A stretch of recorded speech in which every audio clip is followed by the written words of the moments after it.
अपने सूटबूछ वाले पीएम साहब और उनकी पार्टी की ओर से बनाए गए नए वक्फ कानून पे सुप्रीम कोर्ट में सुप्रीम बहस के दौरान मोदी के वकील तुषार मेहता ने अपनी जीत के लिए तरह तरह के दावे और हथकंडे अपनाए हैं। इसमें वक्फ को इस्लाम का हिस्सा ना बताते हुए एक दान जैसी व्यवस्था का दावा पेश किया है। हालांकि इस दावे की मुस्लिम पक्ष के वकील अभिषेक मनु सिंघवी ने तुषार मेहता के दावों को पोल खोल दी है और अभिषेक ने ऐसा सबूत पेश किया है जिससे कि मोदी के वकील सन्न हो गए हैं। अभिषेक मनु सिंघवी ने कौन सा दावा पेश किया है, दूसरे दिन तुषार मेहता की ओर से कौन कौन से बड़े दावे किए गए हैं, ये सब कुछ मैं आपको अपनी इस रिपोर्ट में बताऊंगी। साथ ही इस पर भी चर्चा करने वाली हूँ और कौन सी खास दलील मोदी सरकार की ओर से पेश की गई है। नमस्कार, आप देखना शुरू कर चुके हैं 4 PM और मैं हूं आपके साथ सिमरन। दोस्तों, नए वक्फ कानून के लिए अपने सूटबूछ वाले पीएम साहब के वकील ने सुप्रीम कोर्ट में अपनी पूरी ताकत झोंक दी है। वो धड़ाधड़ ऐसी दलीलें पेश कर रहे हैं जो ना सिर्फ अजीब हैं बल्कि इस्लाम की मान्यताओं से भी अलग हैं। आपको बता दें कि मोदी के वकील ने CJI BR गवई के सामने दलील पेश की है कि वक्फ कोई इस्लामिक धारणा नहीं है बल्कि ये आमतौर पे दान में दी जाने वाली चीज है। हालांकि तुषार मेहता का ये दावा बहुत सही नहीं है क्योंकि वक्फ एक दान नहीं बल्कि एक परंपरा है जो आखिरी पैगंबर के जमाने से पहले की मानी जाती है। लेकिन मोदी सरकार के वकील कोर्ट में दलील पेश की कि ये सिर्फ एक दान की परंपरा है, इससे इस्लाम का कोई लेना देना नहीं है। खबर देखिए, खबर मौजूद है आज तक की। खबर में साफ तौर पर लिखा है, वक्फ इस्लाम का जरूरी हिस्सा नहीं सिर्फ दान है। केंद्र सरकार की सुप्रीम कोर्ट में दलील। देखा आपने कि तुषार मेहता की ओर दलील दी जा रही है कि वक्फ इस्लाम का हिस्सा नहीं है बल्कि एक दान की तरह की परंपरा है, लेकिन सच ये नहीं है। क्या सच है, ये अभिषेक मनु सिंघवी की ओर से पेश सुप्रीम कोर्ट की दलील में पेश किया गया है। आपको बता दें कि आज सुनवाई में मोदी के वकील तुषार मेहता ने CJI के सामने खूब तर्क पे तर्क दिए। कभी बार तो वो अपने पीएम साहब वाली भाषा भी बोले।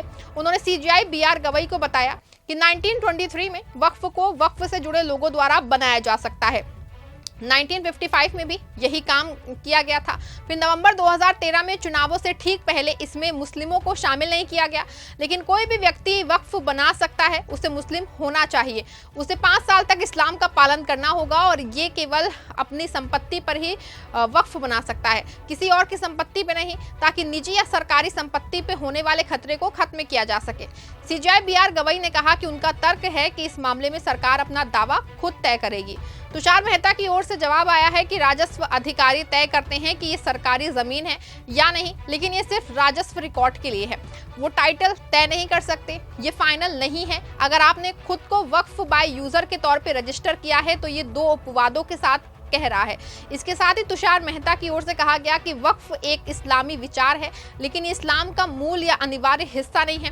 ये केवल इस्लाम में दान देने की व्यवस्था है, जैसे ईसाई धर्म में चैरिटी, हिंदू धर्म में दान और सिख धर्म में सेवा की परंपरा होती है, वैसे ही वक्फ है।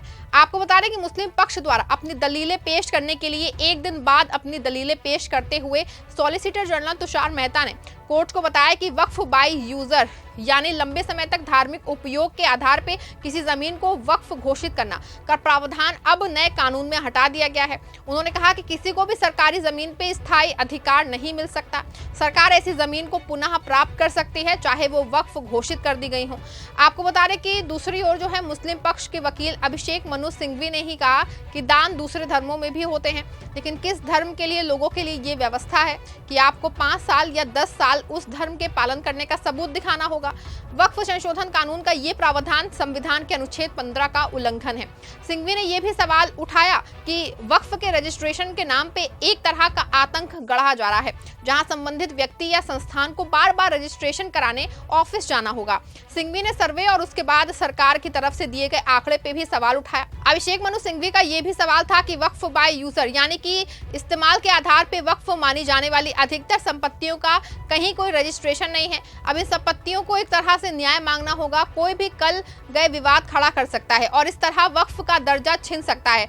आपको बता दें कि अभिषेक मनु सिंघवी ने तो यहाँ तक कह दिया था कि नए वक्फ संशोधन का सेक्शन 3D चूंकि प्राचीन स्मारकों के लिए बने कानून पर भी लागू होता है, इसका असर उन धार्मिक संस्थाओं पर भी पड़ सकता है जो अब तक प्लेसेस ऑफ वर्शिप एक्ट की वजह से संरक्षित हैं। किसी एक धर्म से जुड़ी संपत्ति के लिए इस तरह की व्यवस्था करना संविधान के अनुच्छेद 15 की अवहेलना है। इसके साथ ही कपिल सिब्बल ने भी अपनी दलील में कहा कि भारतीय पुरातत्व सर्वेक्षण यानी कि ASI की वेबसाइट पर मौजूद एक सूची दिखाते हुए कहा कि एक बार जब वे संरक्षित हो जाते हैं तो वे वक्फ का दर्जा खो देते हैं। इसमें जामा मस्जिद संभल भी शामिल है, इसलिए कोई भी विवाद उठेगा और उस जगह का वक्फ का दर्जा खत्म हो गया। ऐसे में बहुत हद तक अभिषेक मनु सिंघवी ने साफ कर दिया कि वक्फ का मामला कोई अलग से नहीं बल्कि धर्म से जुड़ा हुआ है। आपको बता दें कि वक्फ की परंपरा सिर्फ इंडिया में ही नहीं दुनिया के तमाम मुस्लिम मुल्कों में है। आमतौर पे लोग मस्जिद, मदरसों और अपने कब्रिस्तानों को खास तौर पे वक्फ करते हैं और वक्फ करने का मकसद सिर्फ इतना होता है कि इस जमीन या संपत्ति का कोई गलत और अपने हक में उपयोग ना कर सके बल्कि हमेशा और आने वाली नस्लों को इसका सीधा फायदा मिल सके।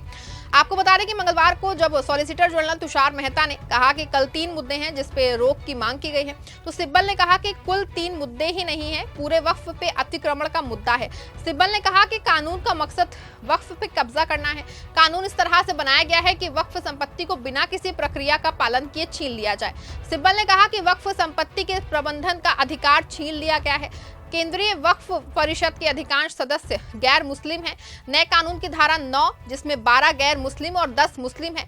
पहले ये सभी मुस्लिम थे, अब ये सभी मनोनीत हैं। आपको बता दें कि कपिल सिब्बल और अभिषेक मनु सिंघवी की दलीलें तुषार मेहता पे भारी पड़ी। एक और जहां तुषार मेहता CGI BR गवई के सवालों में उलझ गए थे, दूसरी ओर मुस्लिम पक्ष के वकीलों ने जम के अपनी दलीलें दी हैं और अब आखिरी फैसले पे सबकी निगाहें टिकी हुई हैं। फैसला क्या मुस्लिमों के पक्ष में आएगा? क्या अभिषेक मनु सिंघवी और कपिल सिब्बल की दलीलें CGI पे असर दिखा पाएंगी या फिर नहीं? क्या CGI मुसलमानों के हक में बड़ा फैसला देंगे? इस पूरे मामले पे आपकी क्या राय है? अपनी राय कमेंट में जरूर लिखिएगा। इस खबर को लाइक और शेयर भी जरूर कर दीजिएगा।